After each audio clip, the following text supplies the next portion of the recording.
Mungkin akan sedikit kontroversial, cuman saya buka di sini, eksklusif di podcast ini, ya, bahwa sebetulnya yang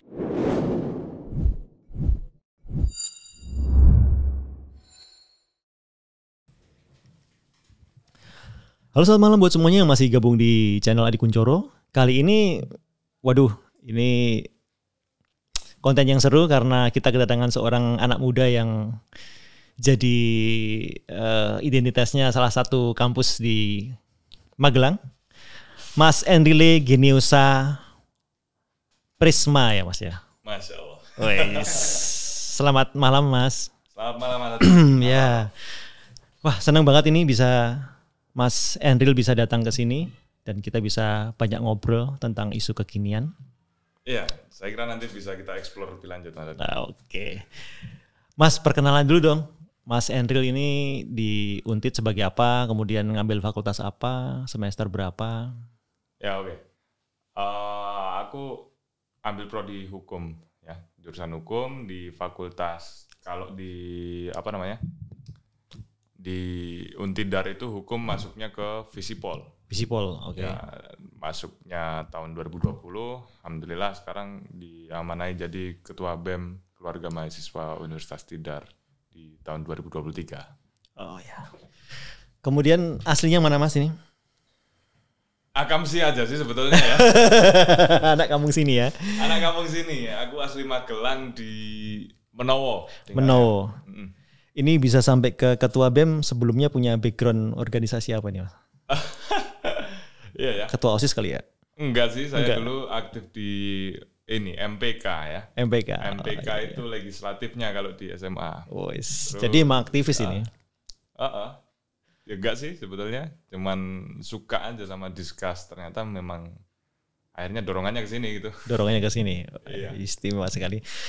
Nah, ini Mas, sebelum masuk nih, pengen nampilin aja sesuatu. Mas Fajar tolong Mas. Apa tuh? Nah, ini kita lihat dari sini nih.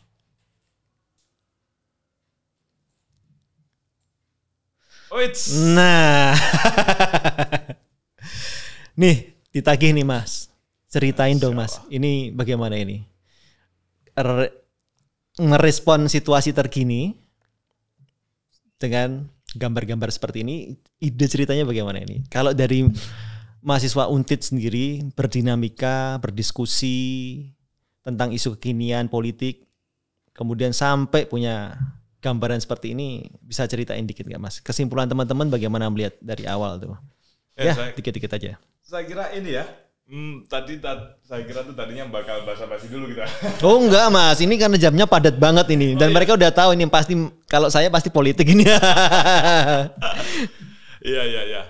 Ini kalau kita baca ya itu Orde Baru Terbarukan gitu ya. Dengan tagline-nya pertunjukan pelik keluarga paling asik gitu. Kan? Nah, sebelumnya kita yang propaganda pertama itu propaganda yang di bawah itu melacuri konstitusi, singkatannya MK gitu ya. Kalau asal muasal idenya sebetulnya dari keresahan teman-teman ya, waktu itu sekira hamin satu minggu dari putusan kita discuss dan memang sudah tercium sebetulnya pembacaan ini. Mulai dari ya misalkan tuh ya di Magelangan aja itu kan banyak tuh banner Baliho ya, baliho. Gambarnya si Jokowi sama Prabowo ya. Meskipun belum masa kampanye juga. Iya.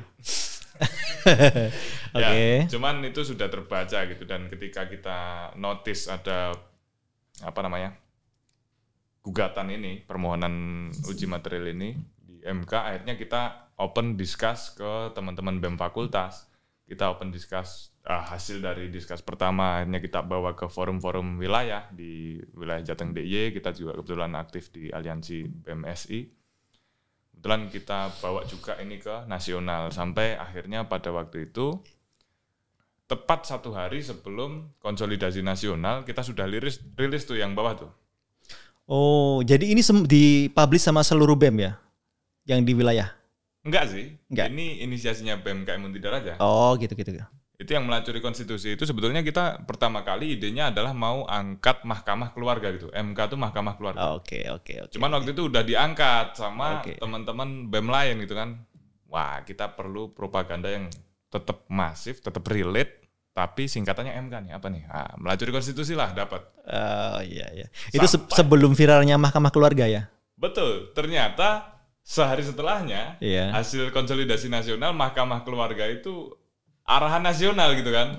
Kita sepakati untuk angkat temanya bersama itu Mahkamah Keluarga. Dan hashtagnya adalah hashtag cukup sudah gitu. Aduh ini udah terlanjur nih, terlalu kreatif nih. Berarti ya udahlah kita rampungkan kajiannya yang di atas itu kan cuma kajian singkat aja tuh yang melacuri konstitusi. Nah, ini kajiannya banyak tuh. Itu pun masih belum lengkap gitu. Jadi sebetulnya kajian lengkapnya berhalaman-halaman. Oke, itu pengantarnya ya Mas ya. Baik, ini Mas, sekarang kita kembali lagi ke awal. Ini pengantarnya itu. Gini, di tahun-tahun awal Jokowi di tahun 2000 berapa ya, 19 atau awal, itu kan sebenarnya mahasiswa sudah mengangkat isu tentang berbagai macam kita nggak bilang kegagalan sih, tapi berbagai macam hal yang aneh dari Jokowi ini. Termasuk Ketua BEM UI yang aksi kartu merah. Kemudian King of Lip Service ya. Betul. Nah, waktu itu sebetulnya dari mahasiswa sendiri itu menjadi kesepakatan sudah diskusi atau itu hanya dari BEM UI atau memang itu dorongan dari bawah akhirnya diwujudkan dalam aksinya BEM UI waktu itu? Atau BEM istilahnya gini Mas, BEM-nya Untit atau segala macam itu sudah tahu belum kali seperti ini? Atau mungkin dititipkan dari generasi sebelumnya bahwa ada masalah ini harus diselesaikan kepada BEM-BEM di universitas setiap tahunnya gitu loh. Oke, kalau aksi seperti itu sebetulnya itu kan bisa dilakukan sama BEM manapun gitu. Contoh kemarin BEM UNES ya, UNES itu habis lakukan aksi serupa juga, semprit peluit ketika UNES mau berikan penghargaan apa gitu ke seorang pejabat gitu ya. Begitu juga dengan BEM UI itu juga seperti itu, sebetulnya itu bisa dirancang independen tuh bisa gitu. Cuman memang konsolidasi itu akhirnya kita saling bertukar informasi gitu. Oh gitu. Apa? Kamu mau ngangkat apa? Oh iya nih, ide bagus nih. Oh kok mirip ya angkatannya? Kita ngangkat bareng apa ya? Gitu. Oh ini kajiannya mana? Tuker-tukeran kajian akhirnya. Akhirnya ya sebetulnya ketika H-1, H-2 pasti sudah mayoritas sudah tahu sih. Oh iya. Oke. Kalau dari anak-anak BEM sendiri Mas, isu yang paling dibangun saat ini yang politik dinasti ya. Politik dinasti ya yang paling diangkat dari sisi kepemimpinan Jokowi. Sedang diangkat. Artinya dari kemarin hal itu tidak terbaca Mas. Misalnya ketika Gibran jadi wali kota. Terbaca sih. Dan itu apakah disuarakan juga sama anak-anak BEM, teman-teman BEM? Sempat juga ada yang suarakan. Cuman kan urgensinya beda. Kalau bagi BEM KM Untidar, Gibran jadi wali kota sama perluasan Borobudur lebih darurat mana? Perluasan Borobudur lah. Perluasan Borobudur. Nah, itu kan ngusir UMKM di sana tuh kan. Terus ada isu Wadas juga pada saat yang sama. Darurat yang mana? Darurat Wadas. Banyak warga ditarikin paksa. Urgensinya yang dimaksud ya. Oke. Tapi itu sempat diradar juga ya, masuk dalam radar masalah dari bangsa ini ya. Masuk. Gibran jadi wali kota Solo itu top 20 waktu itu. Jadi kita list prioritasi isu itu, dia masuk di dalam 20 besar gitu. Tapi kan tidak 20-20-nya kita angkat. Ya. Kalau BEM sendiri memandang seperti apa sih Mas dari anak-anak teman-teman BEM itu ketika Gibran jadi wali kota? Apakah itu hal yang wajar atau ya itu namanya demokrasi yang dimana kayak politik dinasti itu kan banyak orang bilang bahwa ya itu lu malah terjadi di mana-mana. Kalau dari BEM melihatnya gimana Mas? Ini pendapat saya aja ya. Ya oke. Kalau Gibran naik jadi wali kota ini sebetulnya kan itu hak tiap warga negara. Itu yang pertama. Yang kedua, trennya memang seperti itu ya, betul memang wajar kok, memang itu darah bapaknya, memang itu darah politisi gitu kan. Nah itu kan argumen-argumen yang sering digunakan. Yang menjadi masalah adalah ketika si putra mahkota ini dia nggak kompeten sebetulnya, cuman dia dijadikan karena bapaknya. Lebih parah lagi kalau misalkan ternyata terbukti Gibran ini ketika di Solo cuman jadi boneka bapaknya. Atau bahkan lebih parah lagi ketika terbukti tidak kompeten tapi tidak ada yang berani protes karena itu bapaknya siapa gitu. Nah, itu sih yang dilihat teman-teman BEM karena waktu itu kita sempat jalin juga sama jaringan BEM Solo Raya. Kita punya teman-teman banyak sana seperti yang CS banget ya. Kayak Unisri, UMS. Itu kan kita sering komunikasi gitu. Jadi sebetulnya ya udah itu kan wilayahnya Solo. Nah, itu diparaki ke Solo gitu kan. Ya. Sama seperti Wadas. Wadas itu PTN mana yang paling dekat dengan Wadas? Untidar ternyata. Itu kan cuma 45 menit dari Wadas. Di Wadas. Nah, makanya Wadas ini di-PIC-kan ke Untidar pada waktu itu. Oh iya. Oke, kembali lagi Mas. Kalau dari jenengan sendiri tidak melihat bahwa selama ini kan di Solo diisukan punya prestasi yang lumayan, tingkat kemiskinannya lebih baik daripada Jawa Tengah. Kemudian event-eventnya nasional. Oke. Oke. Bagaimana Mas melihat ini? Apakah itu bisa dilihat jadi prestasi seperti yang Mas bilang tadi, Mas Eril bilang? Prestasi itu bukan yang seperti itu. Yang terakhir itu bukan prestasi itu karena memang itu diarahkan ke situ supaya dapat highlight gitu. Yeah. Jadi memang banyak sekali kan event-event nasional dari belakangan ini diarahkan ke Solo, Surakarta, terus semua event nasional banyak sekali yang larinya ke Solo gitu kan. Ya, itu memang diarahkan gitu untuk karena disupport kementerian ya. Dan siapa yang berani untuk bilang tidak? Nah iya betul juga. Nah, kalau yang prestasi mengentaskan kemiskinan itu boleh lah itu disebut prestasi. Cuman apakah cuman segitu doang? Oke. Emang nggak bisa lebih lagi? Emang nggak ada yang lebih baik lagi dari Gibran apa sampai yang diangkat Gibran? Apa hanya karena Gibran anaknya Jokowi gitu? Nah itu sih yang dipermasalahkan. Tapi sebetulnya sejauh kemarin itu belum se-urgent itu. Kalau sekarang kan sudah sampai ngotak adik MK nih. MK itu kan kita kenal sebagai Guardian of Constitution, benteng terakhirnya. Ini lapis terakhir ini udah. Lapis terakhir dari konstitusi dasar negara gitu kan. Undang-undang dasar gitu kan. Nah, ketika benteng terakhirnya aja akhirnya dibuat mainan, dibuka tutup gerbangnya, dijebolin segitu gampangnya.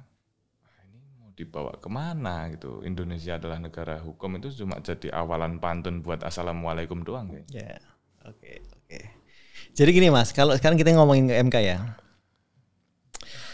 Kalau MK ternyata dipandang masyarakat banyak, ya mayoritas ya yang sekarang di media sosial rame itu dibawa sebagai mahkamah cap, sebagai mahkamah keluarga.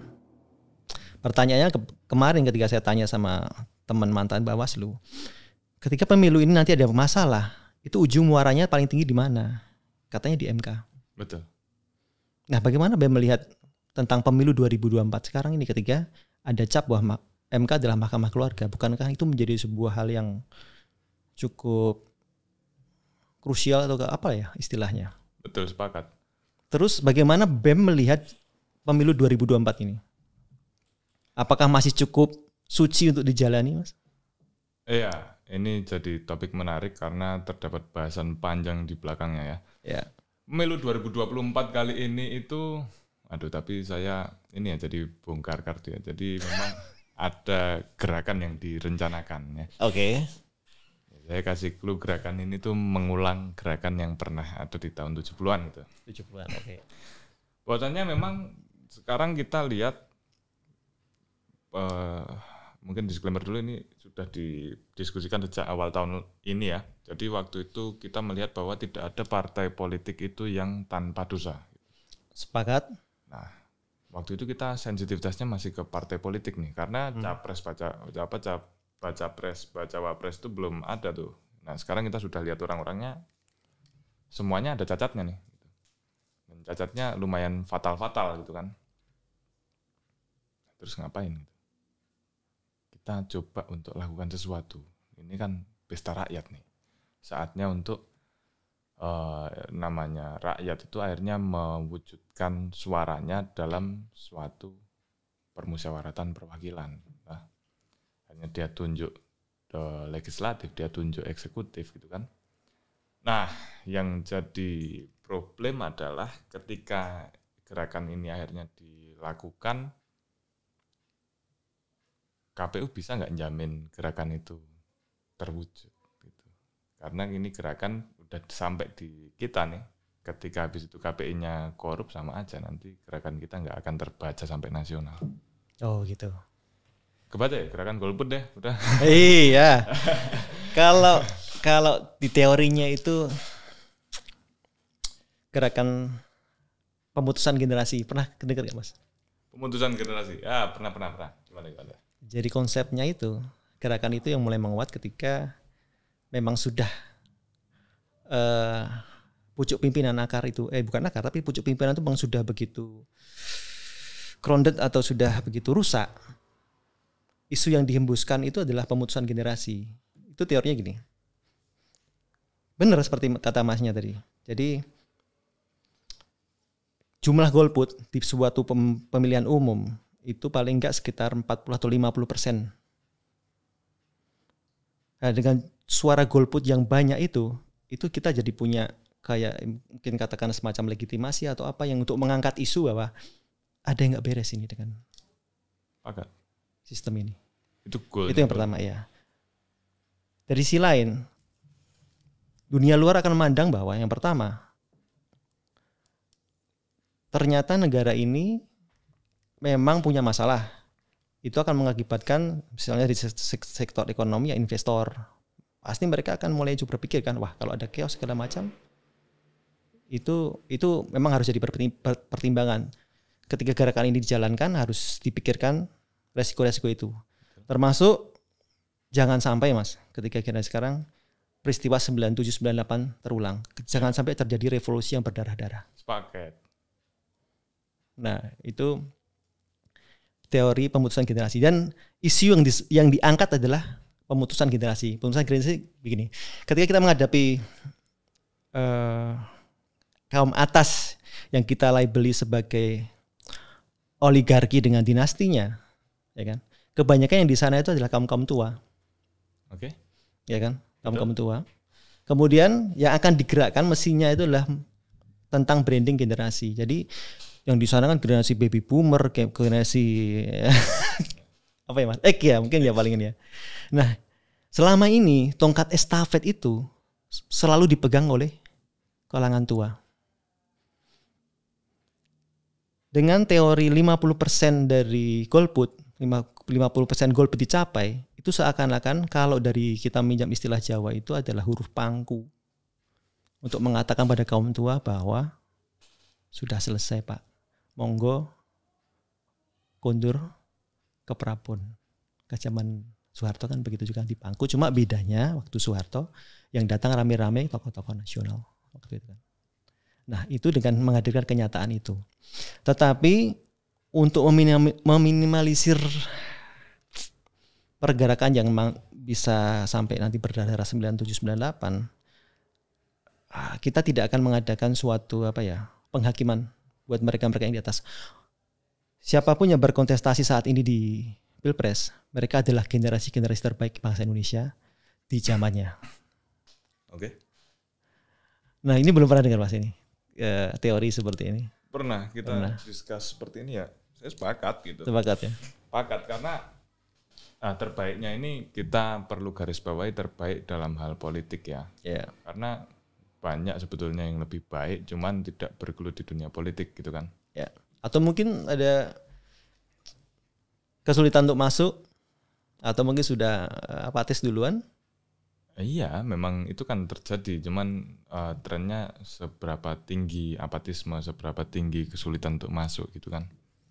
Nah sekarang di generasi sekarang memang apatismenya yang tinggi. Kalau dulu mungkin kesulitan untuk masuk karena di bawah Orde Baru gitu ya.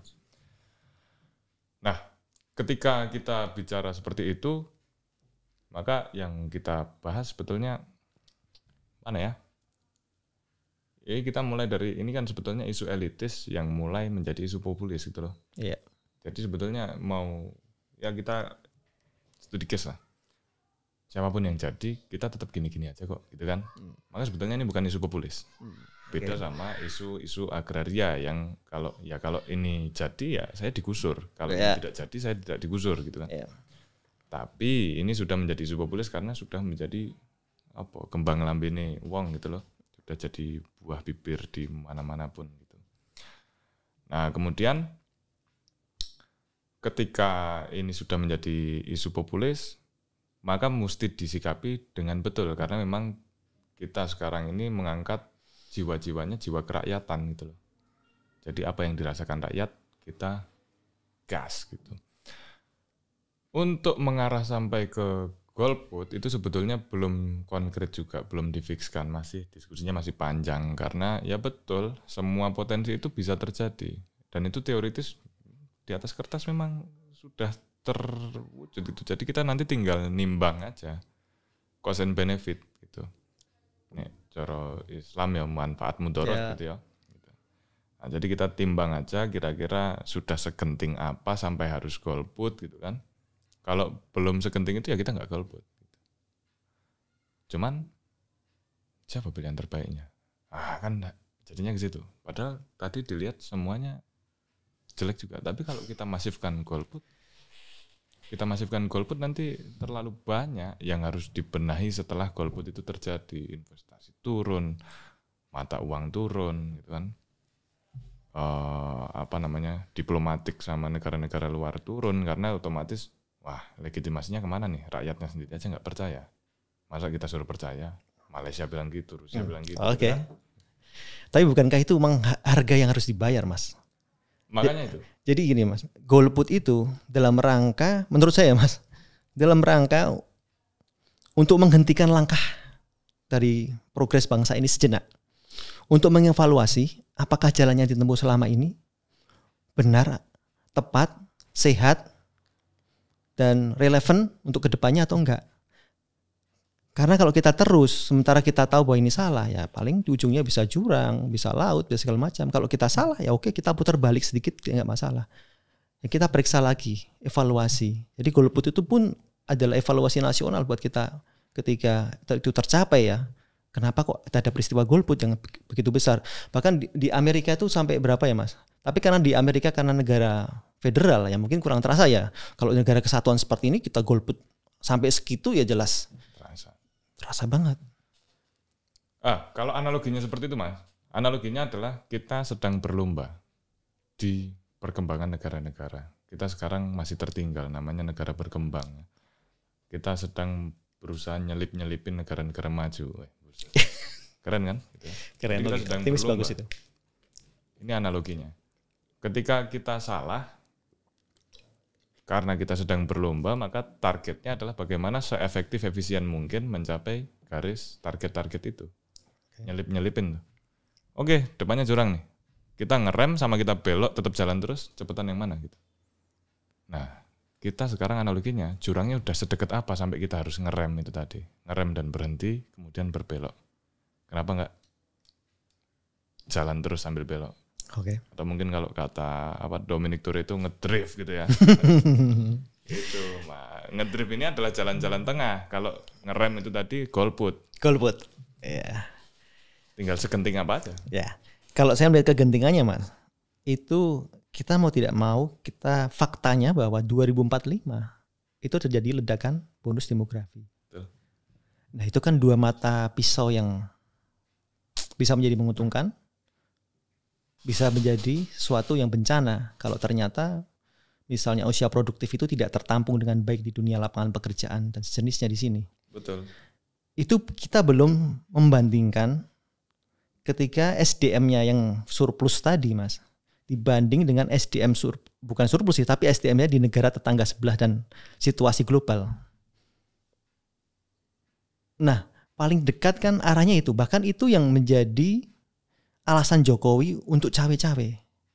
Karena dia melihat 2045 itu benar-benar masalah bangsa itu akan menjadi hal yang urgent, menentukan di mana Indonesia take off atau dia akan blesek gitu aja Mas. Oke. Tapi saya tidak melihat alasan Indonesia 2045 ini sebagai alasan yang menjustifikasi tindakan Jokowi untuk. Oh iya, itu kan memang dogma yang dia gaungkan untuk pengikutnya ya, dalam tanda kutip ya. Indonesia emas ini bahasan lain lagi. Saya kira ini terlalu besar gitu ya. Pada intinya Indonesia emas ini memang pembacaan kita sampai saat ini sangat sulit untuk menjadi emas, karena kalau mau emas, perak dan perunggunya aja belum kelihatan. Setidaknya sekarang harusnya udah perunggu lah gitu kalau kita mau emas gitu. Nah, cuman betul juga, dan tadi konteks salah satu garis finish yang harus dicapai, checkpoint kalau kita main game balapan gitu ya, analogi Gen Z itu checkpointnya adalah kita mesti nabung sebanyak mungkin tuh di 2045 tuh. Jadi memang harus emas itu harga mati gitu. Untuk apa? Karena ini ledakan ini kan gendut tuh di tengah tuh, usia produktif tuh gendut di tengah. Mereka kan tambah tua kan? Yeah. Maka pada akhirnya nanti yang besar ini akan menjadi apa? Yang dikasih makan itu usia tidak produktif gitu loh. Untuk ngasih makan segitu banyak, negara perlu cawe-cawe tuh dengan berikan jaminan sosial, jaminan pensiun gitu ya, lain-lain. Banyak sekali yang harus diberikan negara di situ.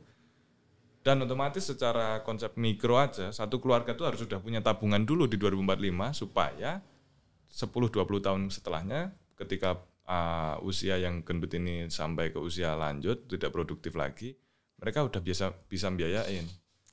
Kalau enggak, hancur, baik di skala keluarga, kota, daerah, sampai nasional hancur semua. Iya. Misalnya kok harga mati ini bahkan tidak kelihatan. Oke. Itu relate Mas. Saya kemarin kan komentar soal capres yang satu sama yang satunya lagi komentar tentang sandwich generation. Betul. Gimana ada generasi yang terjepit antara atas dan bawah. Nah mereka tuh melihat bahwa yang satu itu ngomongin tentang ya dari segi kayak pemuka agama lah dia ngomongnya. Tadi membiayai orang tua itu adalah pahala. Ya oke lah kita tahu. Tapi kan kita tanya kapasitas dia sebagai seorang calon presiden. Okay. Yang satu malah bilang, wah kalau sandwich generation itu pasti stresnya tinggi. Akhirnya kita bisa membuka bimbingan konseling dan segala macam itu. Ya oke lah. Ya itu kualitas capres-capres kita ya kalau kita lihat gitu seperti itu. Padahal kan itu jauh lebih struktural dan apa ya, sandwich generation itu hasil generasi-generasi sebelumnya, peradaban generasi-generasi sebelumnya, di mana generasi sebelumnya itu mungkin dari segi pendidikan finansial, kemudian dari negara juga jaminan sosial segala macam yang Mas sebutkan barusan itu memang belum tersentuh. Betul. Akhirnya tercipta sandwich generation di negara berkembang Indonesia seperti kita ini. Sebelumnya kan kalau saya harapin sih mereka berpikirnya agak dalam, ya mereka berpikir oh baik besok kalau ada fenomena sandwich generation kita bisa tanggung misalnya panti jompo yang layak sehingga anak muda yang punya orang tua yang perlu dirawat bisa dititipkan di situ dan dia bisa fokus bekerja, kan hal-hal seperti ini yang kita harapkan. Tapi ya capres kita melihatnya dari segi-segi seperti itu. Nah menurut Mas Everett sendiri gimana Mas sandwich generation? Sandwich generation ini ya saya bahkan mungkin seluruhnya sepakat dengan jenengan Mas, karena memang mau nggak mau apa yang menjadi kita sekarang itu bentukan generasi sebelumnya. Ya, sandwich generation sekarang kita lihat Gen Z aja. Gen Z ini banyak yang strawberry mentality gitu kan. Iya. Dia lembek sekali gitu. Dibentak orang tuanya udah nulis-nulis di kamar nyoret-nyoret broken home. Itu kan mentalitas yang kurang, dan mungkin itu disebabkan karena generasi sebelumnya mengalami pendidikan sama orang tua yang baby boomer itu kan keras. Didikannya baby boomer itu keras. Sehingga generasi X dan Y ini mendidik generasi Z dengan cara yang lembut karena mereka tidak mau Gen Z mengalami apa yang mereka alami. Ya. Cuman sialnya ini membawa dampak ke strawberry mentality. Nah, sialnya di 2045 besok itu yang bakal menghidupi generasi di atasnya dan di bawahnya sebagai generasi sandwich itu adalah generasi yang punya strawberry mentality ini. Nah, ini sebetulnya kita agak melebar lagi kalau kita bahas konteksnya dengan mental health ini. Maka Sebetulnya gimana sih cara kita untuk mengobati dalam tanda kutip strawberry mentality ini supaya Gen Z bisa nggak punya strawberry mentality? Kalau kita lihat kenapa orang-orang Gen Z ini, anak-anak Gen Z ini akhirnya pada lebay gitu mainan mental health, karena mental health-nya diboomkan, gitu, ditrendingkan. Oke, sepakat itu. Iya, karena ditrendingkan akhirnya pada self-diagnose, terus pada memanfaatkan itu, memanipulasi orang-orang dengan, guys jangan terlalu kasar sama aku. Ini loh, aku tuh tiap minggu ke psikolog. Gitu. Lah, dia stres beneran enggak gitu. Dia cuma putus doang. Sorry ya, mungkin ini salah di mata psikolog. Gitu. Dia putus doang, apa sih gitu. Tapi jangan salah Mas, kemarin ada yang kasus bunuh diri itu. Nah itu bunuh diri, apa sih gitu. Kehidupan baby boomer jauh lebih keras. Gitu. Iya, kalau kita cara pandang baby boomer mungkin apaan sih gitu kan, ya kan. Nah, barangkali ini saya coba berpikir radikal ya. Jadi out of the box aja kita. Siapa tahu mereka begini itu karena topik-topik tentang mental health digaungkan di mana-mana. Coba kalau topik-topik mental health ini kita tutup kanal-kanalnya, mungkin akan better gitu. Menjadi seperti dulu yang mungkin secara garis besar better gitu. Bagaimana dengan budaya pop, Pak? Misalnya gini, kita ini terakhir kan dibombardir dengan penciptaan lagu-lagu yang mellow. Itu sedikit banyak kan diakui sama musisi bahwa itu terlalu menumbuhkan kita masuk dalam suasana yang kurang stabil. Pakat. Dan sayangnya, ya gimana ya? Di sisi lain itu laku, ya memang yang disukai, tapi di sisi lain itu dampaknya kurang bagus untuk perkembangan jiwa juga. Nah ini kalau mahasiswa nyikapinya gimana Mas? Melihatnya seperti ini, apakah konsumsi budaya-budaya pop seperti ini bisa juga menjadi salah satu pemicunya? Ini mungkin akan sedikit kontroversial, cuman saya buka di sini, eksklusif di podcast ini, ya, bahwa sebetulnya yang tadi saya ucapkan itu sedang saya terapkan di BEM Untidar. Jadi saya enggak terlalu banyak up tentang kesehatan mental gitu ya. Saya cuma dalam 1 tahun saya cuman blow up sekali di Hari Kesehatan Mental Dunia karena saya kira memang itu perlu tapi tidak terlalu sering gitu. Supaya orang-orang sebetulnya nggak terlalu banyak informasi itu sehingga dimanipulasi gitu, dimanfaatkan untuk memanipulasi orang lain. Nah, budaya pop ini sebetulnya kita sikapinnya seperti cycle aja gitu. Budaya pop begitu kenapa? Karena pasarnya suka yang seperti itu. Nah, ketika pasarnya suka yang seperti itu, budaya popnya begitu, budaya popnya ini akan mempengaruhi itu untuk lebih suka lagi, ya kan? Untuk lebih mellow lagi, untuk lebih dramatis lagi, untuk lebih lemah lagi mentalnya, dan mereka akan lebih suka lagi lagu-lagu yang makin mellow, seperti mulai dari Lumpuhkanlah Ingatanku sampai ke lagu resah sama orang bunuh diri dan lain-lain gitu ya, terlepas dari konspirasinya gitu ya. Tapi karena ada konspirasi tersebut, Gen Z suka. Bagaimana kalau itu terjadi karena algoritma, Mas? Iya nggak? Pernah berpikir nggak? Pernah. Itu tapi. Jadi ketika kita suka, kan kita sering kan itu lagu melo, akhirnya kita sodorin lagu melo. Begitu kita browsing tentang stres, sodorin semua stres sampai obat-obatnya sekalian kan disodorin kan itu. Betul. Bagaimana itu terjadi sama algoritma?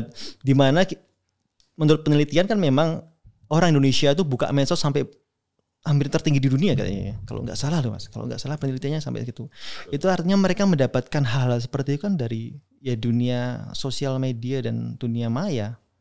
Iya, makanya aksi media ini jadi salah satu pilihan yang lebih promising sekarang. Meskipun tidak melupakan aksi-aksi yang lainnya seperti diskusi umum dan aksi turun ke jalan dan aksi yang kemarin topiknya tajuknya itu geruduk istana gitu ya. Geruduk istana. Meskipun cuma sampai patung kuda karena dikasih duri. Cuman, ya betul. Surveinya kan mengatakan, sekarang tuh penelitian mengatakan 6 jam orang Indonesia tuh buka rata-rata. Gitu. Rata-rata ya. 6 jam dari 24 jam sehari. Itu seperempat. Kalikan 1 tahun. Itu Fajar pernah ya, Jar? Saya pernah hitung. Coba, Jar, kamu kan main Mobile Legends ya?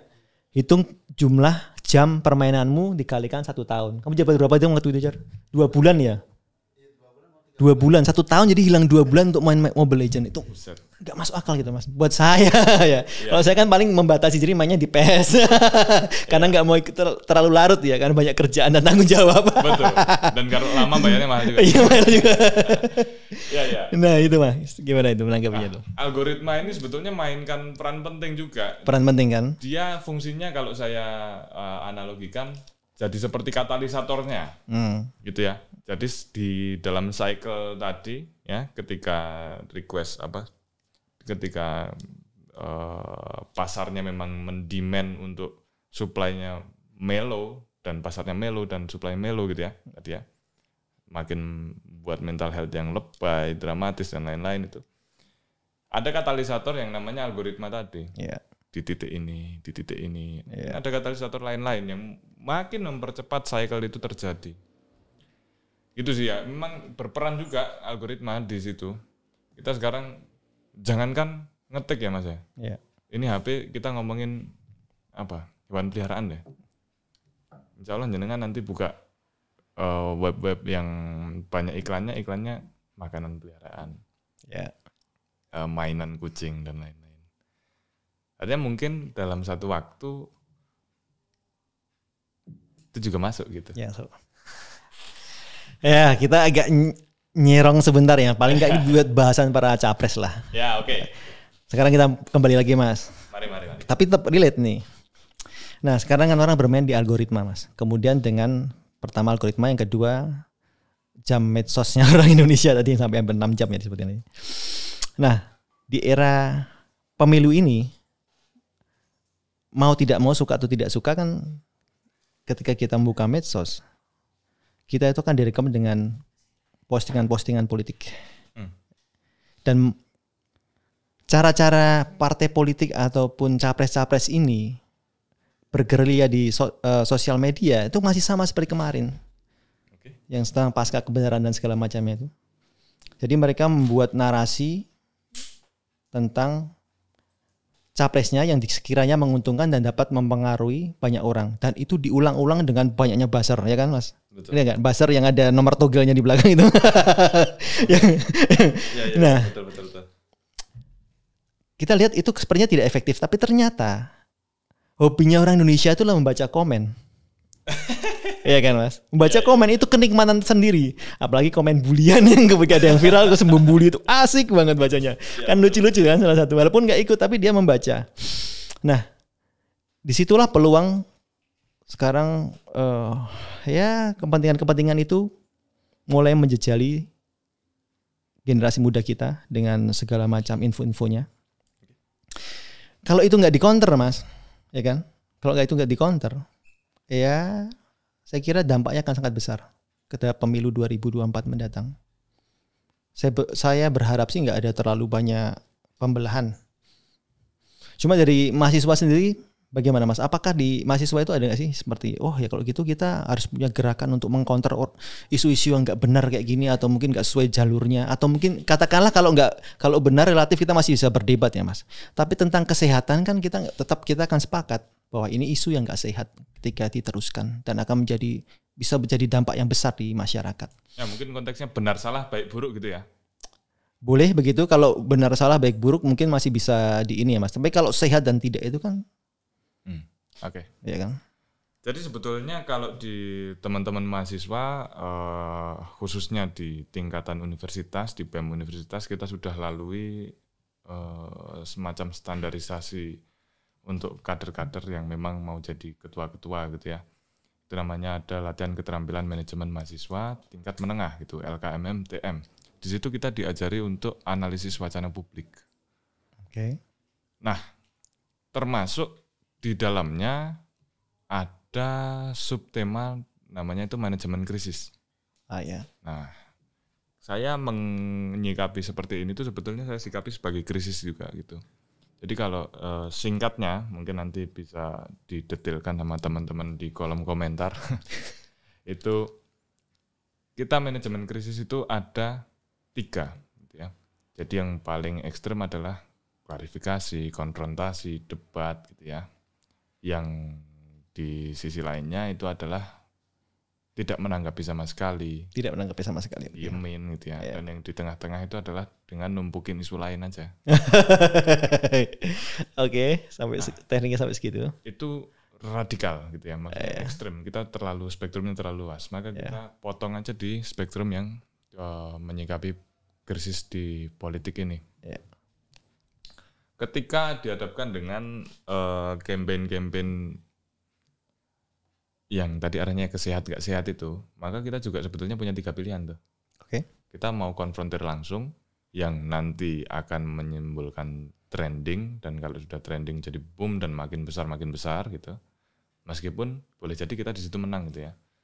Menang debat, menang konfrontasi, berhasil klarifikasi, kita berhasil meyakinkan publik dan lain-lain gitu ya.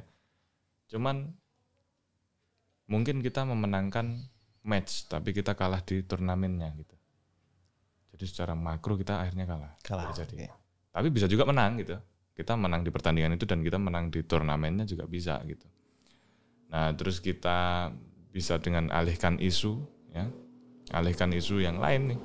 Jadi kalau memang kita ambil sekarang ada ideologi meneruskan Jokowi dan merubah tinggalannya Jokowi gitu ya. Kan terbagi jadi 2 itu sekarang. Ya kita timpukin pakai isu lain, isu dinasti politik misalkan. Isunya masing-masing baca pres misalkan. Aduh, jadi nyepil nih. Tapi mau keluar di GBMKM mau keluar tuh. Mau nyacatin 3 baca pres tuh. Kita buka bobroknya, itu kan ngasih isu lain sebetulnya.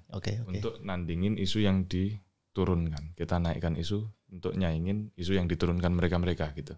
Kalau kita bicara mereka yang di atas dan kita yang di bawah gitu kan.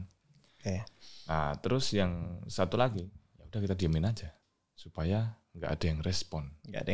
Tapi apakah mungkin? Tetap banyak yang respon dong. Sekarang ada buzzer.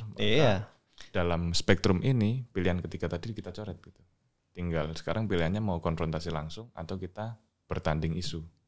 Bertanding wacana publik mana yang bisa menjadi wacana populis gitu. Dan itu harus digaungkan itu Mas, memang harus. Karena kalau buzzer kan motifnya, dorongannya kan bayaran. Itu kan waktu. Motivasinya Motivasinya adalah waktu. Dan kemarin saya juga menjawab gini Mas. Ketika isu dinasti politik banyak itu komentator nasional yang ngomong. Dinasti politik itu kan sebenarnya hal yang biasa. Di dunia negara, belahan dunia manapun itu hal-hal biasa. Dan saya bilang gini, yang selama ini biasa, itu belum tentu benar dan sehat. Sepakat. Jadi jangan gunakan hal biasa itu menjadi hal yang standar kemudian bisa diterima, enggak. Betul. Itu kita belum compare dengan time frame ya. Misalnya sekarang, di era sekarang mungkin berbeda dengan era yang dulu. Dan di era sekarang itu sudah enggak kompatibel. Dinasti politik sebetulnya sudah enggak kompatibel dan enggak sehat. Yang saya garis bawahi enggak sehat itu. Mungkin banyak orang menganggap ayo wis lah politik seperti ini, kalau dinasti politik ya wis senjatanya seperti apa. Saya menganalogikan seperti ini Mas, kalau soal sehat dan tidak sehat itu seperti penyakit diabetes. Di Indonesia itu kan menjalar gitu ya. BPJS itu cover paling tingginya penyakit insulin BPJS gula kan. Ya. Itu karena apa? Karena memang budaya kita makan nasi. Dan gula-gulaan yang begitu tinggi di jajanan-jajanan di luar. Beda dengan Korea yang begitu ketat dengan tentang gula. Di sini banyak. Dan itu cenderung memang tidak dirasakan sekarang. Tapi toh dampaknya terasa banget. Bahkan bisa sampai ke pengeluaran BPJS yang akhirnya berpengaruh terhadap APBN negara kan. Nah sama dinasti politik itu kalau kita biarkan pembusukannya, ya oke kalau pembusukannya itu kemudian terjadi secara organik ya, karena berbagai hal akhirnya terjadi organik. Tapi bila ada time frame seperti yang saya bilang bahwa kita punya 2045, dan 2045 itu strateginya harus kita susun dari sekarang. Karena kalau enggak terkejar lagi, kalau hitung-hitungannya ya. Hal ini menjadi penting ketika politik dinasti ya harus segera diselesaikan dengan cepat dan kita berganti pada sistem yang kembali kepada sistem yang baik yang bisa menampung semua dengan secara fair dan adil. Sepakat. Sebetulnya BMKM Untidar itu ambil posisi kontra dengan seluruh bentuk dinasti politik. Karena saya kira juga BEM di seluruh manapun ya, kalau nggak disogok. Jadi simpel aja, teori politiknya disebutkan kalau nggak salah sama Lord Acton, itu power tends to corrupt. Ya, terkenal banget itu terus. Ya kan? Dan absolute power corrupt absolutely gitu kan. Nah, dinasti politik ini mendekati power yang absolut tadi. Karena penjagaannya kan luar biasa hebat dari Wali Kota Medan, Wali Kota Surakarta sampai ke tataran yudikatif dan tataran Presiden gitu kan. Belum lagi jejaringnya Presiden ini kemarin baru beberapa tahun lalu kawin sama legislatif gitu kan. Sahkan Omnibus Law dan undang-undang bermasalah lainnya, RKUHP dan lain-lain itu kan kawin dengan legislatif. Sekarang yudikatifnya ikut-ikutan nih, MK nih. MK. Ini kalau kawin bertiga ini namanya kawin apa kumpul kebo gitu. Itu satu. Maka kita ambil positioning kontra. Jelas gitu ya, itu simple gitu. Nah, kenapanya tadi sudah dijelaskan. Belum lagi kita betul time frame itu juga betul, kita punya target di 2045, kita mesti tentukan dengan strategis. Besok tanggal 24 sampai 30 itu juga jadi momentum penentu untuk gerakan mahasiswa. Akan ada rapat kerja nasional untuk tentukan arah gerak dan gerakan apa yang mau dibangun ke depan, per wilayah, per daerah sampai yang nasional gitu kan. Ya, itu keren itu Mas. Kita bakal mainkan peran besar di situ. Mungkin saya spill di sini dulu ya. Ya. Semoga uploadnya videonya setelah Rakernas. Setelah Rakernas. Biar strategi ini nggak kebaca gitu. Tapi besok di Rakernas, insya Allah BMKM Untidar bakal banyak menyuarakan gagasan-gagasan yang itu saya kira out of the box. Karena memang kita perlu sekali. Andai kata sekarang kita adalah Gibran, kita perlu nyelip banyak senior-senior tuh. Di atas, oke.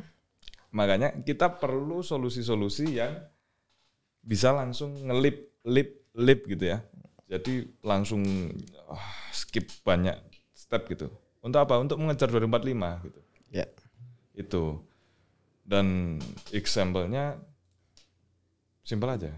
Sekarang aliansi BEM terpecah jadi dua, meskipun BEMSI kerakyatan itu jadi yang paling besar gitu ya.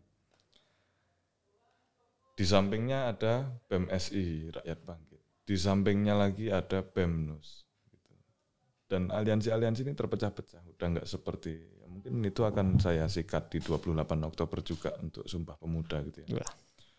Nah, itu example yang konkret gitu loh, menggambarkan bahwa kita masih butuh step yang banyak sekali hanya untuk mempersatukan.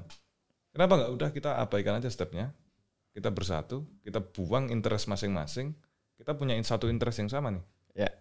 Kita kutip teori politik lagi kan, there are no immortal friend, there are no immortal enemies, there are only immortal interest. Ya. Jadi interest kita yang satu ini abadi dan satu yang sama gitu. Common ground. Jadi common ground dasaran kita sama-sama untuk akhirnya bersatu. Nah, kalau udah bersatu ini enak mau ngapain tuh? Yeah. Nah, ini jadi satu langkah lipnya dari teman-teman Untidar yang ya semoga terwujud gitu ya di gambaran saya sih terwujudnya di Munas tahun depan gitu. Di Rakernas ini saya lemparkan dulu untuk digodok bersama-sama untuk besok tahun depan Munas. Itu satu. Dan statement kita mungkin untuk menanggapi ini, ayo kita lakukan segala cara, kita buka jalin komunikasi, kita ayo konsolidasi, kita lakukan segala cara untuk cut dinasti politik dimanapun.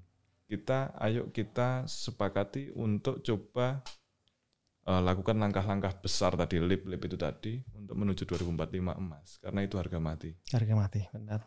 Gak bisa kalau nggak emas. Gak bisa kalau nggak emas ya, nggak boleh perunggu, nggak boleh perak ya Mas. Susah di 2060 itu kalau kita nggak emas. Jadi tadi yang saya lihat bahwa memang dari mahasiswa memandang bahwa ketika calon capres ini tidak ada yang memenuhi syarat ya Mas. Menurut mahasiswa begitu?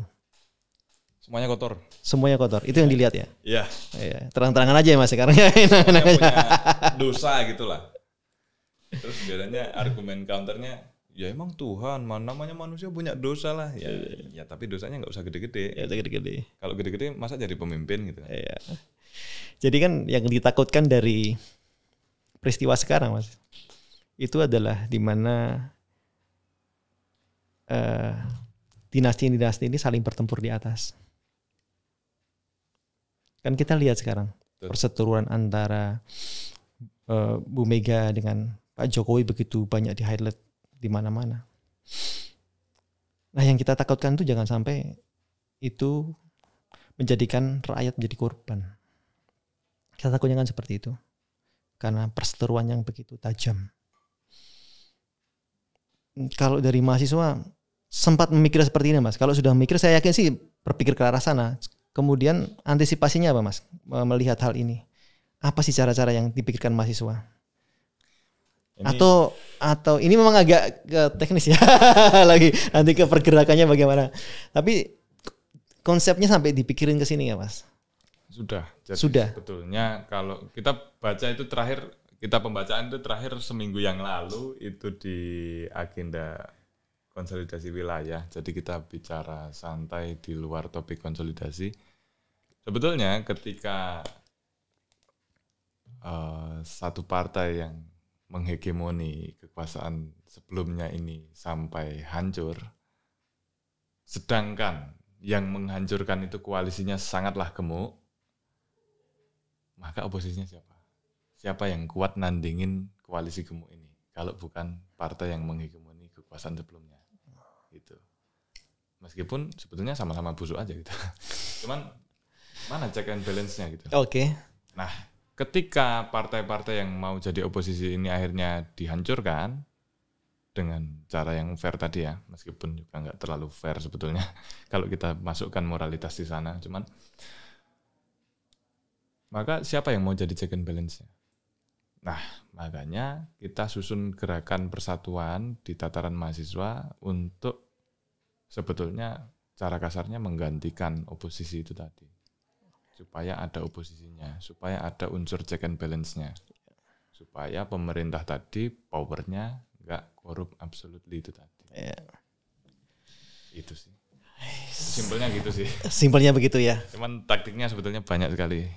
Masih di tataran konsolidasi dan terus digodok terus.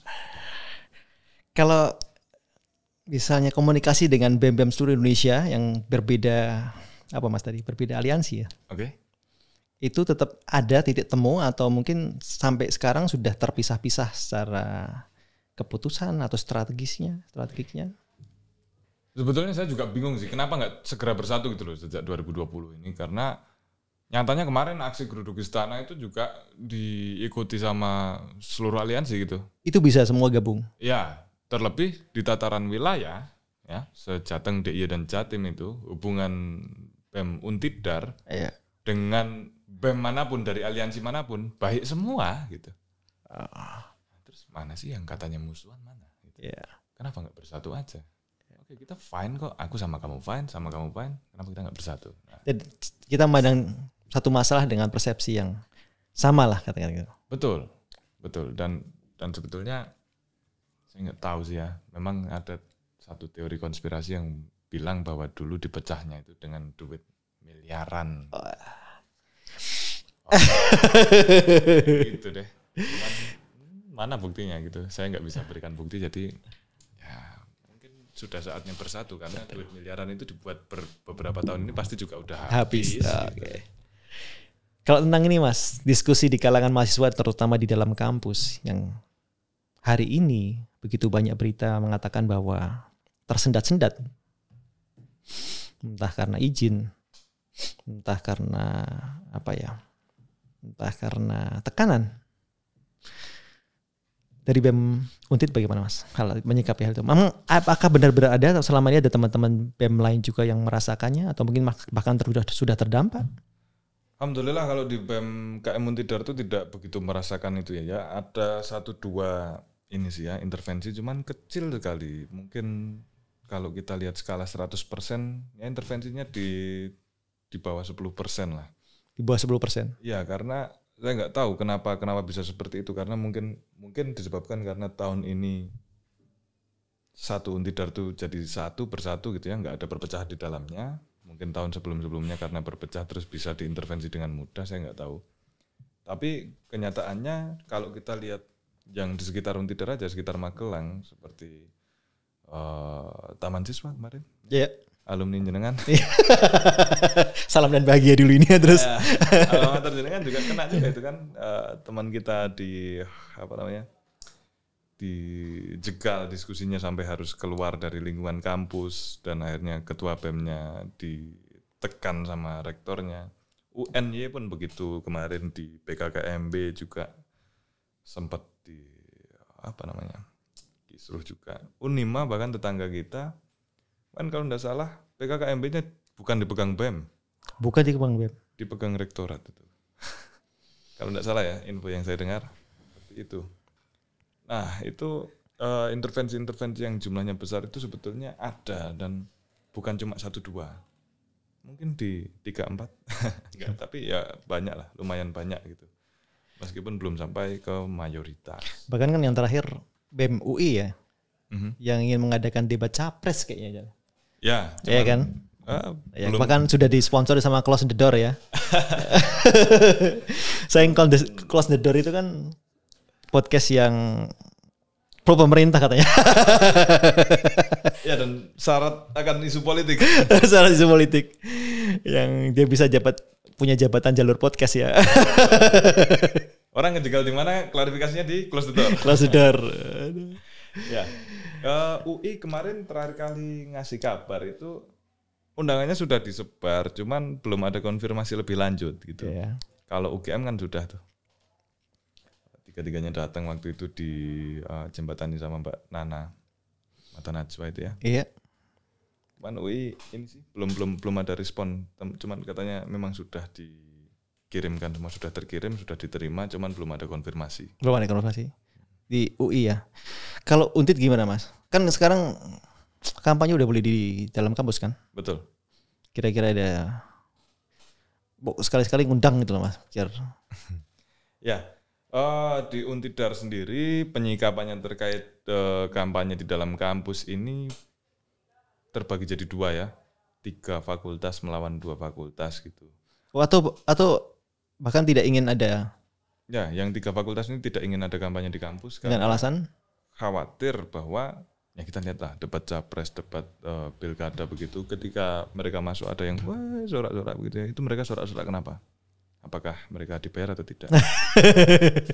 Dan mahasiswa ini adalah sasaran empuk untuk money politik ya. Tapi tolong jangan dimanfaatkan sama caleg-caleg.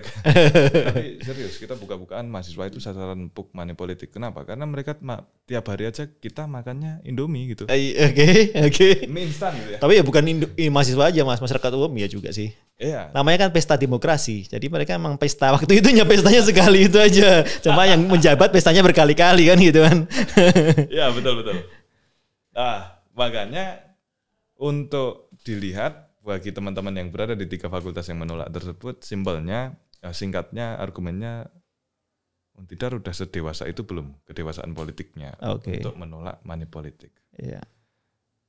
Bagi 2 yang lain mengatakan Untidar itu berkali-kali lebih pintar dari hasil konsolidasinya. Untidar itu lebih pintar daripada konsolidasi di Jakarta, di Jogja dan Semarang gitu.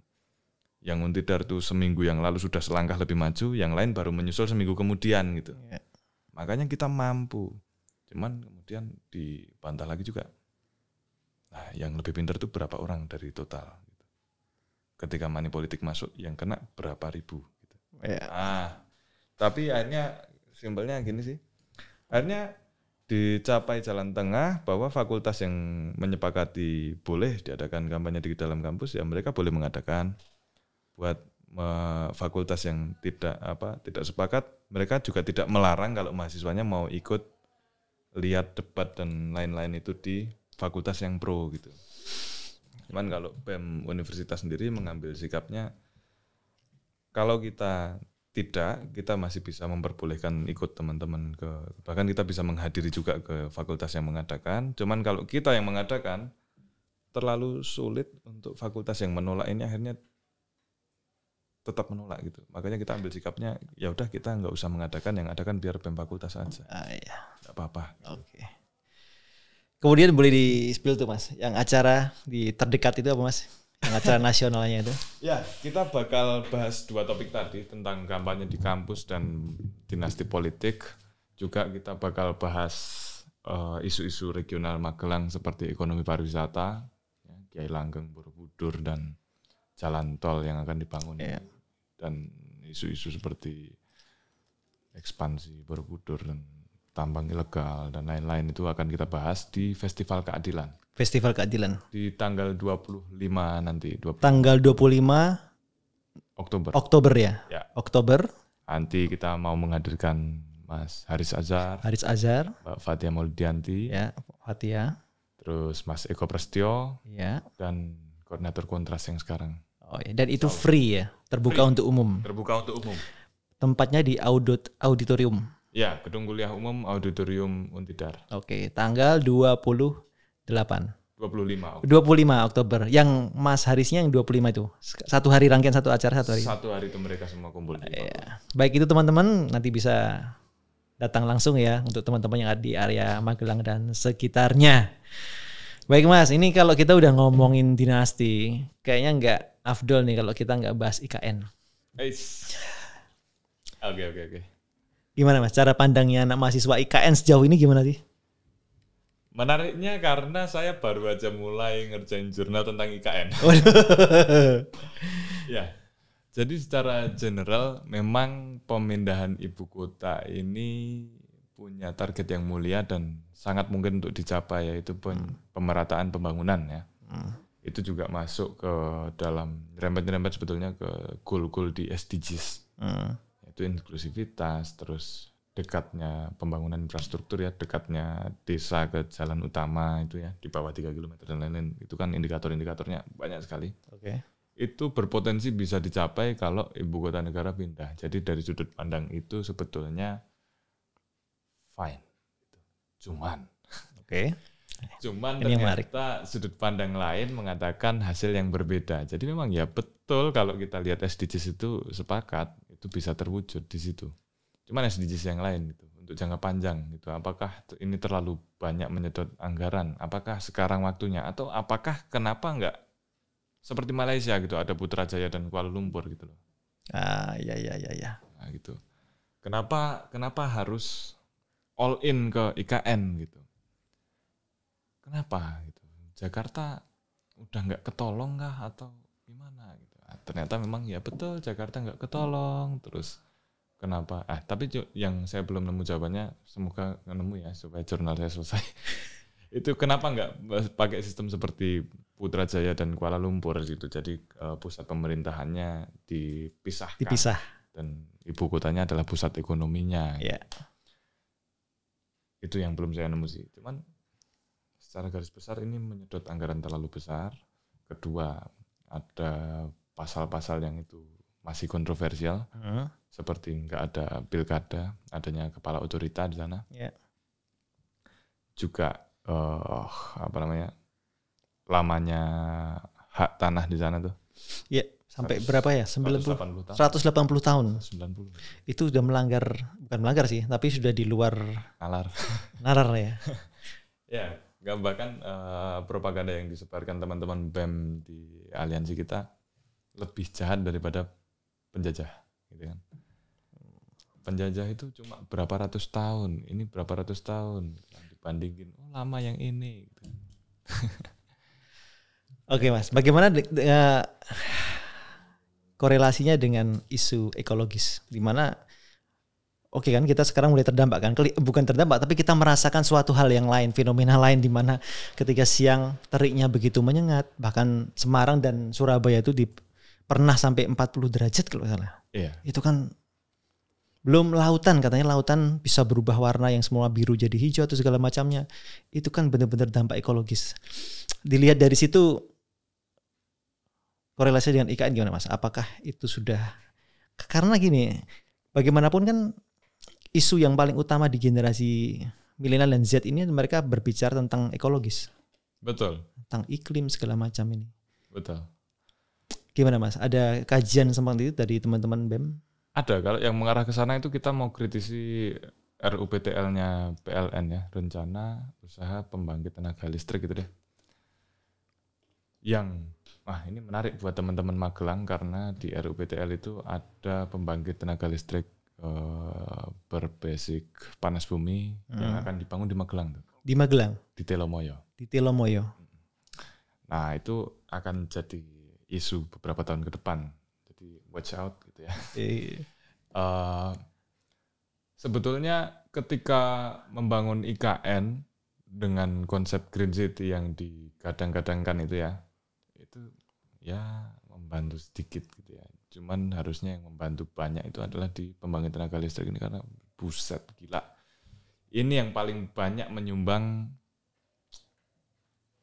polusi gitu. Yeah. Pembangkit listrik tenaga batu bara dan lain-lain itu. Makanya kita mesti hati-hati. Kita sorotinya dari berbagai macam. Pertama, nilai dasarnya dulu yang nggak bisa diotak-atik itu. Kita mau bikin bangunan aja, itu bikin semennya, batu bata dan lain-lain itu udah emisi yang luar biasa itu. Oke. Jadi membangun doang itu udah bikin emisi. Itu satu. Yang kedua, untuk menghidupi IKN tersebut, besok pembangkit tenaga listriknya basicnya apa? Apakah energi baru terbarukan atau energi fosil gitu. Yang ketiga, kalau IKN dibangun di sana kan tadinya Kalimantan sebagai pulau dengan hutan yang luar biasa rimbun, jadi paru-paru dunia gitu. Ketika IKN pindah di sana, apa nggak ngerusak hutan gitu dengan perkembangan daerah-daerah di sekitarnya. Oke, mungkin di IKN sudah dipertimbangkan. Nah sebelah-sebelahnya, apa tanahnya nggak ikut strategis itu kan? Yeah. Ikut strategis. Gitu. Dan ketika sebelah-sebelahnya dibangun, apakah mereka menggunakan konsep Green City juga? Okay. Enggak ada paksaan untuk mengikuti konsep Green City karena undang-undangnya hanya mengikat di IKN. Nah, itu tuh yang jadi pertimbangan tuh. Cuman kalau enggak gitu gimana lagi? Ya, saya sih solusinya sementara cuman seperti Kuala Lumpur dan Putrajaya tadi, cuman belum nemu nih. Kenapa kok enggak seperti itu di Indonesia? Oh. Ada pandangan nggak? Saat ini belum sih Mas. Cuma saya lihat bahwa secara skala prioritas memang IKN itu jadi hal yang justru memberatkan negara. Saat ini ya. Di mana isu stunting aja masih begitu banyak. Itu makanya salah satu capres apapun masalahnya solusinya adalah makanan yang bergizi untuk generasi ini. Ya tapi ya itulah. Tapi memang ini Mas, menurut beberapa orang itu ngomong bahwa skala prioritasnya di IKN itu emang ya jadi dilematis sih. Di satu sisi kita harus kejar 2045, tapi di sisi lain IKN memang kebutuhan yang urgent juga karena tanah di Jakarta kan semakin turun setiap tahunnya kan Mas. Belum jumlah kepadatan dan polusi yang kita lihat sekarang ini kan begitu ya parah sebetulnya. Mana airnya naik. Iya. Tapi di sisi lain ada yang isu geopolitik ya, yang jadi isu juga di IKN itu kan, di mana rancang bangunnya katanya didesain sama pihak China, ya kan? Ya nggak tahu itu isu memang benar dihembuskan atau memang benar seperti itu. Di sisi isu lain seperti yang HGB sampai 100 berapa tahun itu. Kalau selama ini program-program Jokowi seperti IKN, kereta cepat sendiri sempat dikritisi nggak sih sama mahasiswa? Dikritisi banyak kali. Banyak kali. Sama, jadi kalau di aliansi kita itu ada yang namanya koordinator isu. Nah, koordinator isu itu macam-macam tuh, ada reformasi hukum, ada yang pariwisata dan kebudayaan, ada yang pendidikan, ada kesehatan. Nah itu concernnya ke situ tuh. Begitu ada isu kesetaraan gender, disikat tuh sama teman-teman BEM Unjaya gitu kan. Karena dia korsu perempuan, ibu dan anak gitu. kalau ada isu ketenaga kerjaan seperti Omnibus Law, upah minimum provinsi, upah minimum kota, pasti langsung disikat sama teman-teman BEM, UMY gitu, karena dia korsu ketenaga kerjaan gitu. Begitu juga dengan demokrasi, dengan korupsi dan lain-lain, langsung ada korsu-korsunya sendiri yang langsung nyikat-nyikatin. Jadi cepat kok sebetulnya. Ya, jadi saya melihat bahwa kayak proyek IKN kereta cepat itu kan kayak proyek mercusuar, Mas. Ya, betul. Ya, itu bagus untuk pencitraan politik. Sepakat. Tapi tidak untuk kepentingan nasional yang jauh lebih mendasar. Sepakat. Bahkan itu kayak jadi tren setiap pimpinan eksekutif seperti Pak Anies segala macam dengan Formula E-nya. Kemudian Pak Jokowi kemudian dengan Mandalikanya. Ya, dengan taman-taman di Magelang. Iya. Belum dengan Bandara Kertajati yang jadi objek foto selfie sekarang. Itu kan kita merasakan banget, Mbak. Ini semacam benar-benar semacam proyek mercusuar yang pengen jadi warisan saja. Sayangnya yang waktu SBY Hambalang jadi candi. Kalau enggak kan itu tetap jadi suatu kebanggaan juga kan buat Pak SBY. Ya, dari TMI gitu ya. Iya. Jadi bagaimana, Mas? Itu apakah benar-benar kalau masih teman-teman mahasiswa menilai itu proyek yang tepat untuk saat ini? Ada sempat wacana nggak di situ, Mas? Jadi sebetulnya teman-teman mahasiswa sekarang ini sudah tidak se-ekstrem dulu gitu ya. Kita banyak yang akhirnya berkompromi dan lebih pragmatis menyajikan solusi-solusi yang helpful gitu. Buat seluruh pihak kalau bisa gitu ya. Nah, mungkin ini yang saya amati selama ini polanya seperti itu sekarang, pergeseran trennya seperti itu. Untuk menyikapi proyek-proyek mercusuar baik di nasional, provinsi maupun di kota maupun kabupaten itu sebetulnya kita sering sekali kirimkan kajian-kajian. Bapak, ini kemarin kita BEM KM Untidar kan di Magelang, kita kirimin kajian tentang Borobudur. Minggu depan insya Allah kita kirimin tentang Taman Kiai Langgeng. Gitu. Karena kita concern sama isu-isu ekonomi di Magelang. Bapak ini nih, lihatin. KSPN. Ya, dari sekian ratus objek pariwisata di Indonesia, Borobudur masuk 5 yang paling strategis. Itu kawasan strategis pariwisata nasional. Oke. Cuma ada 5 tuh. Bapak tahu nggak yang nomor 1 siapa? Borobudur. Borobudur ini kelasnya di bawahnya Bali persis. Kelasnya Pak, ya sepakat. Oke. Harusnya kalau kita samakan sama Bali seperti itu, Borobudur udah seperti itu belum? Jauh. Hari Kamis, Jumat, weekdays gitu ya. Weekdays kita jam 9 ke Borobudur udah sepi. Bali tetap ramai terus. Weekend oke lah, ada Car Free Night. Selain itu, mana? Itu gitu-gitu doang gitu. Tapi kalau membandingkan Borobudur dan Bali secara umum, yang nggak apple to apple tuh, Mas. Kenapa tuh? Ya karena Bali kan objek wisatanya jauh begitu banyak. Betul. Daripada sekedar satu objek Borobudur kan. Ya, tapi kita lihat berapa dana yang sudah digelontorkan sama pemerintah ke Borobudur. Dan itu tadi masuk akal. Karena kalau sampai satu objek pariwisata itu jadi pariwisata yang pentolan di nasional gitu ya, pasti orang ke sana dari jauh-jauh dong. Oke, kalau orang dari jauh-jauh berwisata ke situ, masa ke situ doang? Nah, set pelengkapnya sudah pantas belum? Seperti Pondok Setumbu itu sudah pantas belum? Balkondes sudah pantas belum? Kemarin BMKM Untidar habis pengabdian di satu desa di Kecamatan Borobudur, Kecamatan KSPN itu. Di situ 2 kilometer nggak ada lampu.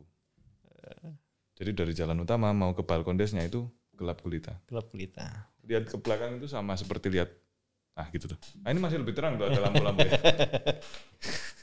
Gitu. Nah itulah yang pengen kita lakukan. Jadi gerakan-gerakan pragmatis seperti itu sih.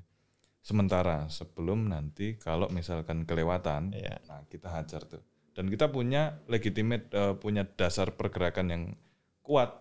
Kenapa? Karena ketika ditanyain, kok kamu sekarang besar-besaran? Lah kamu dari dulu sudah tak kasih kajian berkali-kali, sudah tak peringatkan berkali-kali, tidak dilakukan, sekarang kejadian apa yang ditakutkan, wajar aja kita marah. Gitu. Nah, dasarnya kuat. Ya, ini kita nggak bisa, nggak bisa ngomong masalah teknis gerakan nih mungkin karena karena belum dilakukan nanti takut bocor. Jadi saya muter-muter ke hal yang ini aja. Kembali ke politik dinasti, Mas. Oke. Nah, selama ini kan kita lihat bahwa politik dinasti kan sudah bukan hanya Pak Jokowi ya.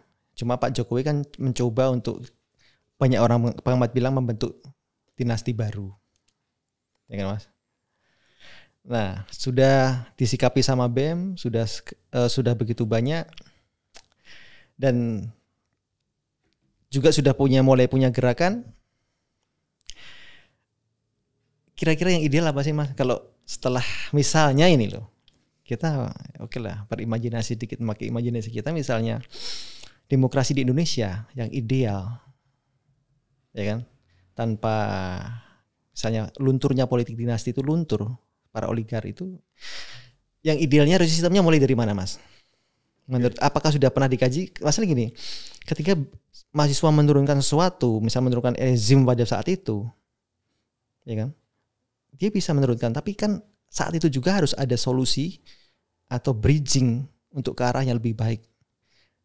Sudah pernah mikirin nggak, Mas? Kalau kita berani mengganti sistem atau melunturkan suatu sistem atau seperti hal itulah, kita harus sudah punya jembatan untuk mengantarkan seluruhnya ini menjadi ke titik yang lebih stabil. Oke. Sudah dan konkret aja. Kalau ini saya bongkar enggak apa-apa karena memang enggak yang serahasia itu ya. Ya. Jadi ada aliansi yang Untidar termasuk di dalamnya, BEM itu. Kita mau kirimkan uji material juga ke MK. Ini jauh sebelum putusan MK ya. Sebelum ini? Jauh, ini Juli. Kalau sekarang apakah masih tetap optimis? Ke MK, oke. Oke. Optimis nggak diterima. Tapi ya ada baiknya kita coba. Oke. Karena kita bicara idealis, kondisi idealnya itu sebetulnya adalah kita kembali dulu ke 4 pertanyaan filsafat itu ya. Apa, mengapa, kemana, dan bagaimana gitu ya. Kita gali di mengapanya dulu. Insya Allah kita bisa dengan mudah menemukan yang lainnya. Apanya kita udah tahu lah ya. Mengapa bisa se-corrupted ini? Mengapa bisa sebusuk ini gitu? Karena kontrak-kontrak politik dan political cost itu sangat mahal. Sampai caleg-caleg sekarang tuh belak-belakan gitu loh. Wah, nyalek di sini tuh 500, wah nyalek di sana tuh 1 M. Yeah. Wah, bupati itu 1 M, gubernur itu 15 M dan lain-lain. Mau dapat 100.000 sebar amplopnya 300.000 amplop ya. Nah, itu kan udah dibicarakan sama Mas Romi ya. Nah, ketika seperti itu, maka sebetulnya salah satu kanal yang bisa kita tutup, kenapa enggak kampanye dilarang sekalian? Kampanye semuanya diakomodir KPU. Kampanye semuanya diakomodir sama KPU. Enggak perlu ada parpol itu adakan sekolah-sekolah kebangsaan kalau cuma ujung-ujungnya dijadikan ajang untuk pencairan dana dan dananya akhirnya digunakan untuk political cost tadi. Okay. Seperti money politik dan lain-lain, serangan fajar itu juga termasuk.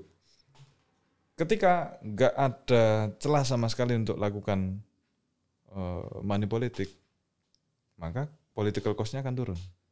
Dan urgensi dorongan untuk akhirnya melakukan korupsi itu udah nggak banyak. Karena korupsi itu sebetulnya kalau diartikan secara sempit mulia loh. Saya kasih brainstorming yang ada di diskusi kita waktu itu. Oke, kita bentuk satu partai namanya Partai Botol. Okay. Partai Botol ini partai kita punya nih. Kita yang di sini ini tergabung dalam sebuah partai botol. Kita partai botol, kita bawakan tujuan yang kita anggap mulia. Dan kita tahu di sini ada partai tutup yang partai sebelah itu namanya partai tutup, di sana membawakan tujuan selain dari tujuan yang mulia punya kita itu tadi. Kita tahu partai tutup nyogok, money politik. Dan kalau kita nggak nyogok, yang menang siapa? Partai tutup. Maka ketika kita nyogok, kita korupsi, kita money politik, kita korupsi untuk mendukung money politik itu tadi, itu kita dianalogikan sebagai membeli kebenaran. Wah, ini kan brengsek juga ini pemikiran seperti ini.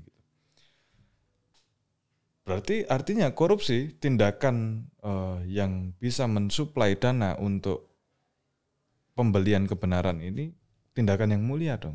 Nah, ini semangat seperti ini tuh sebetulnya dimiliki tuh sama pejabat-pejabat. Jadi mereka tuh korupsi kadang-kadang bukan buat dirinya sendiri, tapi buat partai gitu.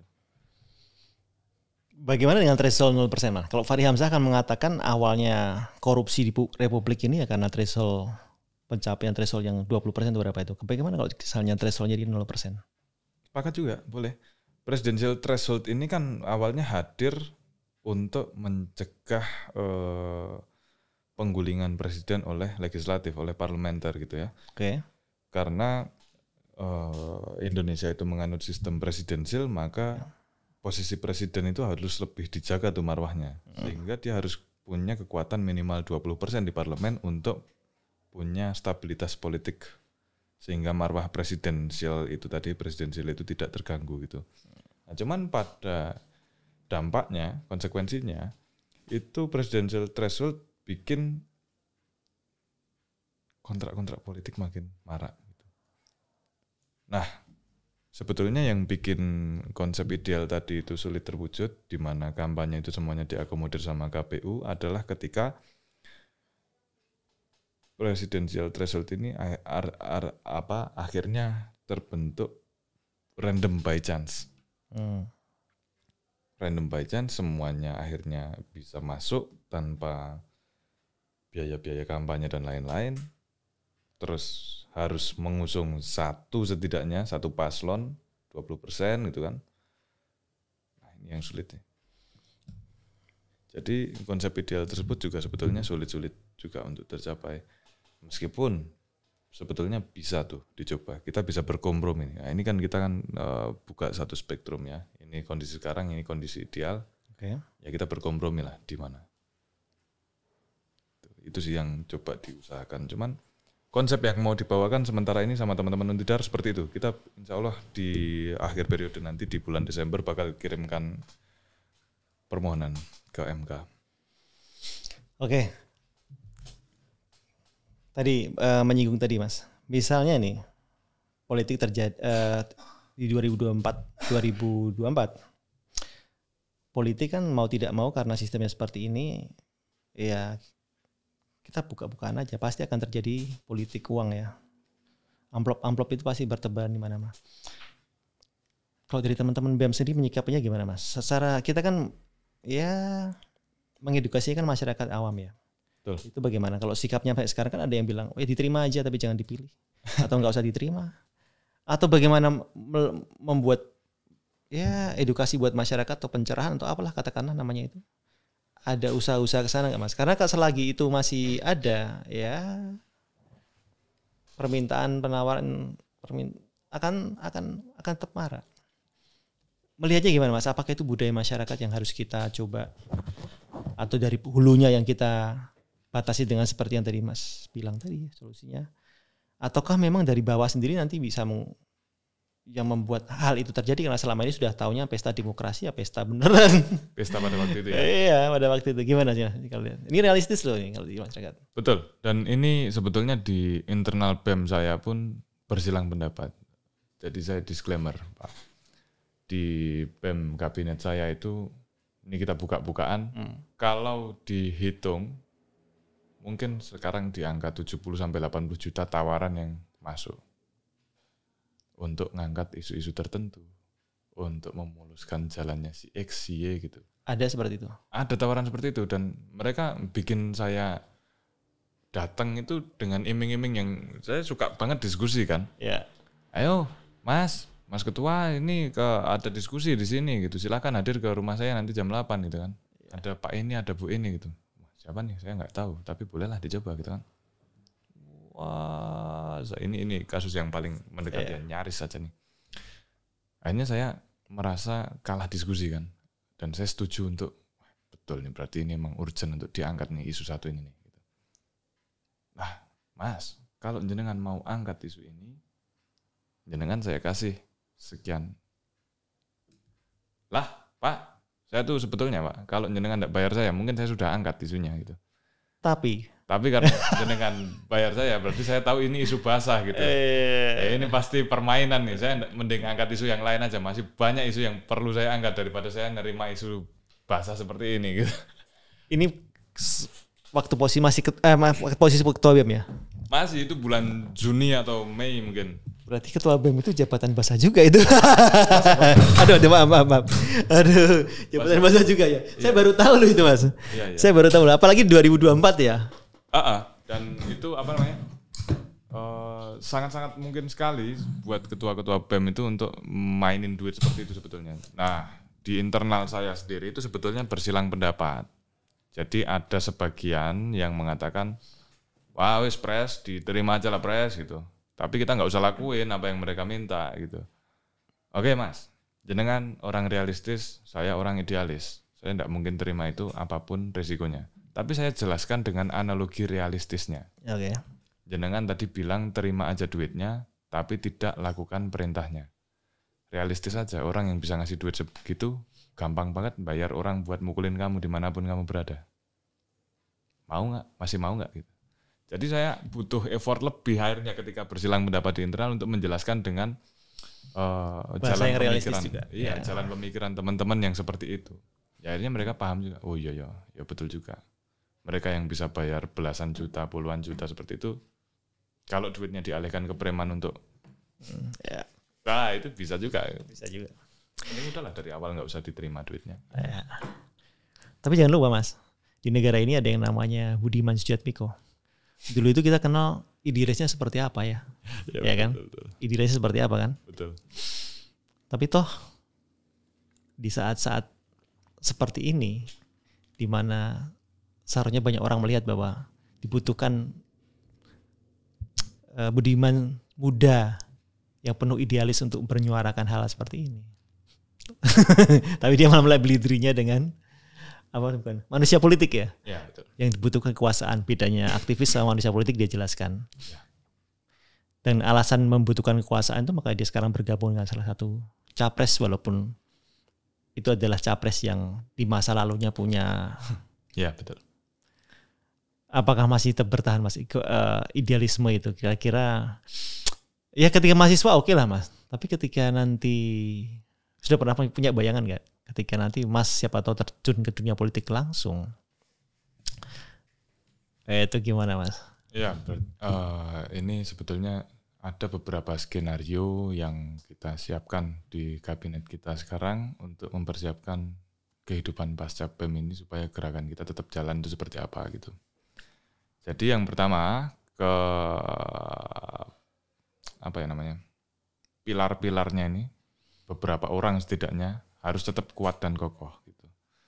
Supaya ketika suatu saat nanti kesempatannya terbuka untuk kemudian kondisi ideal ini terwujud, kita tinggal membangun tembok-tembok jepret gitu. Pilarnya sudah ada duluan.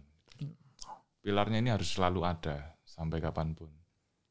Nah, sialnya beberapa orang termasuk saya itu dianggap sebagai pilar, kurang ajar emang. Gitu ya, jadi saya mesti harus tetap idealis terus gitu, dituntut sama teman-teman. Oke. Nah, itu yang pertama. Jadi memang butuh keberuntungan, Pak. Itu karena di diskusi terakhir kita itu sebetulnya budiman-budiman ini mungkin kalau budimannya nggak cuma satu tuh. Ya.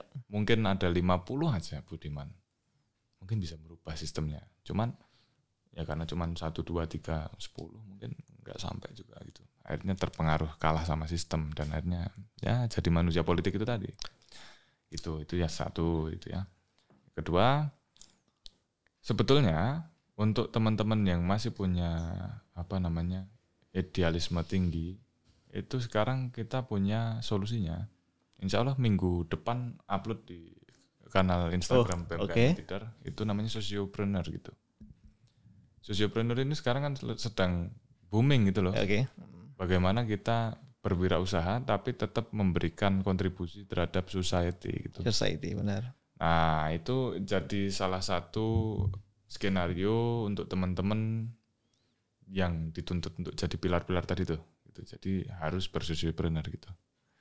Untuk menjaga idealisme supaya kita enggak tunduk sama kekuasaan. Kalau carane usaha catering ya ora dadi nyepaki catering sing nanti ngasih nota kosong.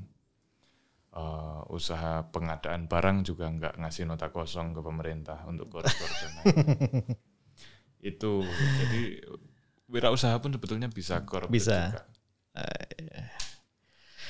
Ya, baik Mas Enril, kita udah ngalor ngidul ini banyak sekali pembahasan, bahkan kita sempat bahas sesuatu yang harusnya di bahasan capres-capres. Oke, Mas, ini terima kasih sekali udah boleh ngobrol bersama di podcast Kedap Suara. Tertarik kapan-kapan kita mesti ngobrol lagi, mungkin ngomongin Magelang? Boleh banget. Boleh banget kan? Karena Mas Enril juga kan orang Magelang kan, jadi sepakat. Tumbuh besar di sini, jadi akan tahu banyak sekali dinamika yang terjadi di sini. Jadi pasti dong, mungkin ada terobosan-terobosan baru. Karena terobosan yang revolusioner itu pasti dihasilkan dari luar. Karena kalau yang dari dalam sudah terpaku dengan aturan-aturan yang baku, mereka tidak akan pernah terpikirkan. Jadi mungkin dari seperti sosok seperti Mas Enril yang bisa membangun Magelang di masa mendatang. Oke Mas, kata penutup Mas, kata penutup. Buat teman-teman mahasiswa boleh, buat masyarakat boleh, bahkan buat capres boleh. Siapa tahu nanti viral kan sampai ke atas Mas. Oh gitu ya? Karena bahasan kita bukan tepi jurang, kita berjalan di atas jurang, hanya dibatasin selembar benang ini, seutas benang ini. Siratal mustaqim. Monggo Mas, ayo. Ya oke, mungkin closing statement kita punya. Saya simpulkan aja sih sebetulnya bahwasanya memang dinasti politik ini bukan hal yang bisa dipandang baik dari sudut pandang manapun. Dari sudut pandang manapun itu hal buruk gitu. Yang pertama dan kedua, saya menyeru sama teman-teman, seluruh teman-teman, tidak cuma elemen mahasiswa, seluruh elemen-elemen perjuangan, ayo sudah saatnya kita bersatu. Kita udah terlalu lama memelihara perpecahan. Dan perpecahan ini keuntungannya cuma sementara buat teman-teman yang mencari keuntungan di dalam perpecahan. Saatnya bersatu, kita punya goal yang lebih besar. Kalau memang teman-teman pengen oportunis, maka saya sediakan opportunity yang lebih besar ketika kita bersatu. Sekarang saatnya kita bersatu. Gitu. Dan untuk teman-teman yang memang selama ini belum bergabung ke dalam gerak perjuangan bersama ini, setidaknya jangan ikut busuk. Gitu sih mungkin. Terima kasih. Baik. Semoga senantiasa berada dalam keadilan. Amin. Ya baik, demikian teman-teman semua podcast kali ini bersama Mas Enril di Kedap Suara. Beliau Ketua BEM Universitas Tidar Magelang. Dan jangan lupa seperti tadi yang diinfokan sama Mas Enril bahwa tanggal 25 Oktober nanti akan ada Festival Keadilan. Jadi buat teman-teman yang mulai tertarik dan harus tertarik lah. Ini tahun-tahun politik kita harus mengupdate sebanyak mungkin informasi, kemudian bertukar pikiran, bertukar gagasan. Akan menjadi hal baik untuk bekal kita di masa mendatang. Baik teman-teman, begitu saja dari saya, Adi Kuncoro, Kedap Suara. Salam dan bahagia. Terima kasih.